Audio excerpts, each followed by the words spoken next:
আপনারা সকলে জানেন আজকে আমরা এখানে কেন দাঁড়িয়ে আছি।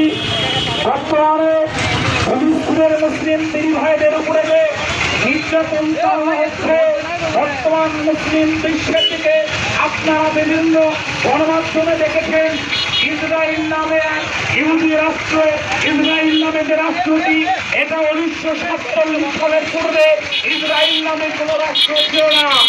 1947 সালের পরে আমেরিকার মাধ্যমে এরা এদের জাতিসংঘের মাধ্যমে এরা ইসরায়েল নামক রাষ্ট্র গঠন করেছে, কথা বলে ঠিক কিনা? এবং শুধু তাই নয়, বর্তমানে আমরা খেয়াল করেছি এই ফিলিস্তিনের মাটিতে জীবিকার মতো ইসরার মতো আমার মুসলিম ভাইদেরকে গণহত্যা করা হচ্ছে, কথা বলে ঠিক কিনা? এবং শুধু তাই নয়, এটা গণহত্যা নয়, এটা সারা বিশ্বে মুসলিম নিধনের চেষ্টা করা হচ্ছে, যাতে করে এই বাংলার জমিন থেকে পুরো পৃথিবীতে মুসলিমদেরকে নিঃস্ব করে দেওয়া হয়। কিন্তু এটা আদৌ সম্ভব নয়। তাদের একটা নীতি ছিল, এই বর্তমান ইহুদিরা এরা যুদ্ধ নীতিকে ভুলে গিয়েছে। তারা জানে না যে যুদ্ধের একটা নীতি আছে।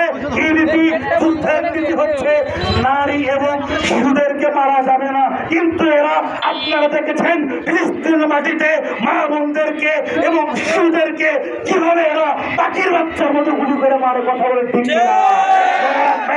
এরা হচ্ছে, এটা মুসলিম নিধনের চক্রান্ত। এরা বহির্বিশ্বে দেখেছে মুসলিমের বা মুসলিমরা যদি একবার থেকে ওঠে ইহুদির বাচ্চারা কোথাও থাকা পাবে না, ঠিক কিনা? আপনারা দেখেছেন বর্তমানে মুসলিমদের উপরে কিভাবে জুলুম করা হচ্ছে, কিভাবে মুসলিম নিধন করা হচ্ছে। কিন্তু কোথায় ওআইসি, কোথায় জাতিসংঘ মুসলিমদের উপরে এত নির্যাতন, তবু এরা কেন চুপ থাকে, কথা বলেন ঠিক কিনা? এদের মূল টার্গেট ইসলাম, এদের মূল টার্গেট হচ্ছে ইসলাম।